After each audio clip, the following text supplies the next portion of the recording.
Halo semuanya, balik lagi bareng saya di ulasan bola. Setelah sekian lama vakum, akhirnya saya sekarang balik lagi mau bahas tentang Tom Haye yang sedang viral nih diberitakan. Tom Haye kepindahannya ke Persib Bandung. Ya kemarin kita dikagetkan ya mungkin dengan awalnya sih rumor kepindahan Tom Haye ke Persib Bandung. Dia akhirnya bermain di Liga 1. Setelah sebelumnya mungkin kita tidak menyangka bahwa pemain ini akan main di Liga Indonesia ya teman-teman, karena melihat kontribusinya, permainannya dinilai masih layak bermain di Liga Eropa ya, at least mungkin di Liga Belanda, Belgia dan sebagainya. Tapi kenapa akhirnya Tom Haye memilih Liga Indonesia? Tentu bukan tanpa alasan menurut saya teman-teman. Jadi gini, setelah Tom Haye tidak memperpanjang kontraknya atau mungkin tidak diperpanjang kontraknya oleh Almer City, tentu kan ekspektasi netizen khususnya fans timnas Indonesia tuh berharap dia bermain di Eropa. Walaupun misalkan di divisi 2 Belanda, di divisi 2 Belgia atau di liga manapun, at least yang penting di Eropa. Kalaupun harus ke Asia, misalkan ke Liga Jepang, ke Liga Australia, atau bahkan kalau harus ke ASEAN, minimal barrier minimumnya di Thailand lah gitu. Itu kan mungkin salah satu rangkuman yang fans-fans timnas yang kecewa dengan keputusan Tom Haye. Tapi sih saya mau lihat dari aspek lain ya teman-teman. Bagaimana seorang pemain itu butuh match fitness, seorang pemain itu butuh jam bertanding. Dan faktanya sampai mungkin H-min berapa jelang penutupan bursa transfer, tidak ada tim Eropa yang mungkin melirik dia. Atau mungkin ada yang melirik, deal-dealannya nggak cocok.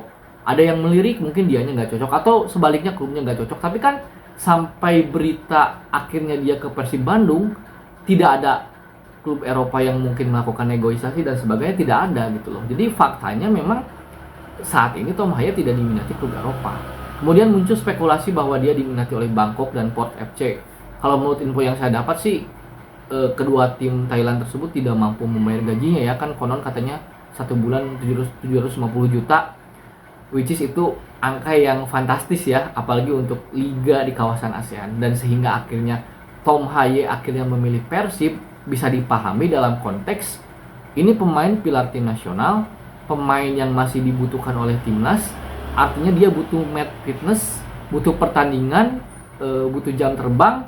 Kebayang nggak teman-teman kalau misalkan dia statusnya sebagai pemain tim nasional, dia tanpa klub, jadi dia setahun nganggur misalkan, karena akan beda. Meskipun dia mungkin bisa saja berlatih mandiri, tapi kan beda ketika dia punya klub. Di klub itu dia mungkin punya program latihan dari pelatihnya, di klub dia mungkin dia makanannya diawasi, nutrisinya diawasi, kemudian ada jam latihan yang teratur dan lain-lain. Jadi memang ini keputusan yang sulit.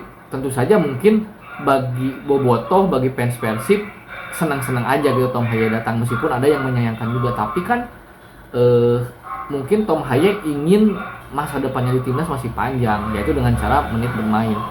Tapi kalau misalkan ngomong-ngomong Liga Super ya kita berkaca kepada Rizky Ridho aja gitu kan. Rizky Ridho bermain di Persija 3 tahun, sebelumnya di Persebaya. Dia jadi langganan timnas dan dia kualitasnya tidak kalah dengan pemain diaspora misalkan.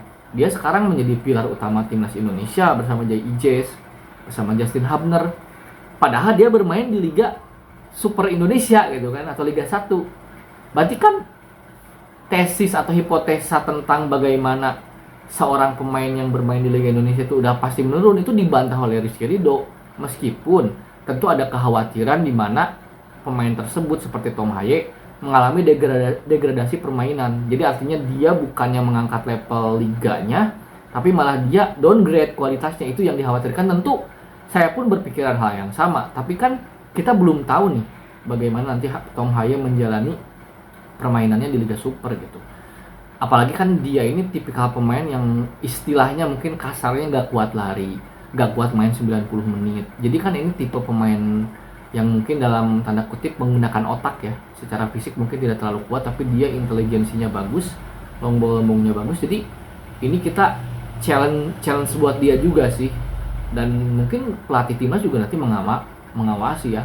Biarpun dia bermain di Liga 1, tapi kalau memang performanya bagus, memenuhi standar ya pasti dipanggil-panggil juga. Jadi menurut saya tidak perlu terlalu khawatir bagaimana dia nanti main di Persib. Tinggal kita awasi aja dan kita lihat performa dia di timnas apakah menurun atau enggak. Jadi kalau saran saya sih jangan sampai ya masalah-masalah seperti ini, apalagi ada kaitannya dengan tim nasional, sentimen klub itu dibawa-bawa gitu. Misalkan ini dia pemain Persib nih, terus pasti ada kan netizen yang bilang, wah ini penurunan karir. Misalkan ada lagi, misalkan pemain diaspora pindah ke Persija, langsung diserbu. Jadi kalau bisa sih habit kita diubah ya. Kalau misalkan ada kasus-kasus seperti ini, ya bayangkan kalau teman-teman jadi Tom Haye gitu, bening nganggur atau main di Liga Indonesia gitu kan. Meskipun pilihannya sulit ya, keputusan bermain di Liga itu menurut saya tetap lebih baik daripada nganggur gitu. Jadi mungkin itu insight saya tentang kepindahan Tom Haye ke Persib.